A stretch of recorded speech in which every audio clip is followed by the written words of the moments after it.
Bom, galera, hoje nós estamos aqui no pátio da Vagão Urbano e eu estou com a Grace Tenholler, que é a nossa assistente de engenharia civil aqui na Vagão.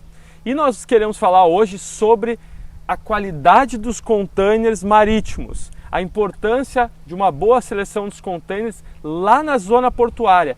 É ali que começa, Grace. Muitos clientes têm essa dúvida, né?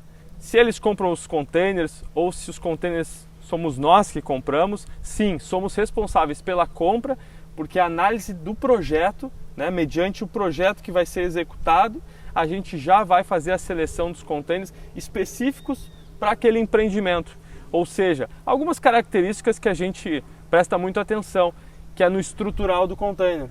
Exato. Né? A preservação das colunas, que é fundamental, e a Grace, que é responsável por essa gestão, né, operacional aqui na Vagão Urbano, tem uma grande preocupação com isso, porque na hora de executar, a gente... Isso impacta diretamente, né, no projeto final depois.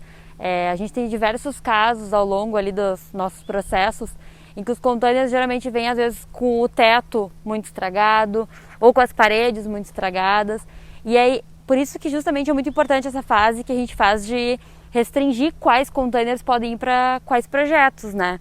Por exemplo, quando a gente faz uma abertura de uma janela...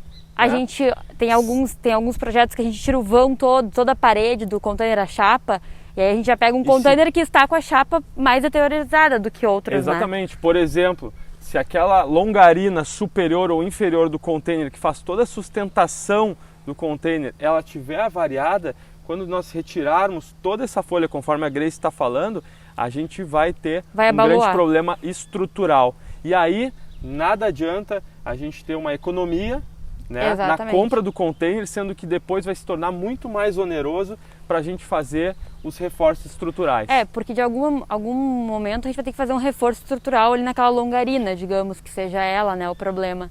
E aí automaticamente a gente vai ter custo de outros tubos, né, de outros materiais que a gente vai ter que colocar no lugar para substituir aquela que não está boa. Né? Então assim, tu vai ter um custo menor na hora de comprar ele, porque tu vai comprar um container mais estragado, enfim, mais utilizado.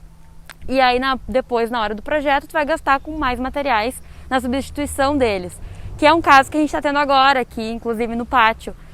Chegou um container bem estragado e aí a gente teve que fazer toda a parte superior das longarinas com cantoneiras. Exatamente. Ou seja, teve um custo a mais de mão de obra, teve um custo de material, né? E o container tem uma diferença de altura ainda dos outros. Perfeito. Né? E isso tudo impacta depois no processo. E isso nós estamos falando só da parte estrutural do container. Agora falando da parte de piso, por exemplo. De piso. Que alguns projetos demandam que o piso seja o acabamento final, né? Porque a gente pode fazer um trabalho de envernizamento no piso, a gente faz todo o processo de lixação para recuperar aquele piso naval. E esse é um caso, né? Um projeto que a gente está agora, que esse piso está completamente comprometido, então impossibilitando assim da gente, né, fazer o acabamento que a gente costuma fazer. Nós vamos ter que refazer, comprar chapas novas e tal para fazer toda a colocação. Esse a gente teve inclusive que retirar todas as longarinas de baixo porque elas estavam todas estragadas, né? A gente caminhava sobre o container e ele balançava, então não teria nem como colocar um piso sobre ele e nem utilizar o piso do container mesmo naval. Exatamente. Então a gente teve que retirar todo ele, além de uma diferença de altura também para os demais containers. Então teria que fazer uma regularização até no tamanho do piso. Perfeito. E a parte de, né, às vezes com muitas avarias com relação a furos, né? O container, como, né, muita gente sabe, é um produto, né, que vem de 10, 15 anos de transporte naval. Então, entre sol, chuva, tempestades em alto mar, né, ele chega aqui no pátio da Vagão Urbano.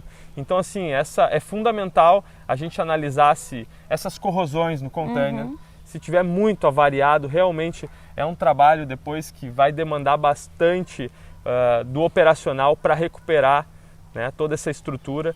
Então, a seleção, fica essa mensagem, a seleção do container na zona portuária já é o primeiro passo para um bom projeto. Ela deve ser muito rigorosa, porque pode impactar muito no projeto final, ali no resultado. Exatamente. É isso, galera. Quem gostou desse assunto, segue aí o nosso perfil @vagãourbano, que a gente vai trazer muito mais conteúdo, certo, Grace? Certo. Valeu!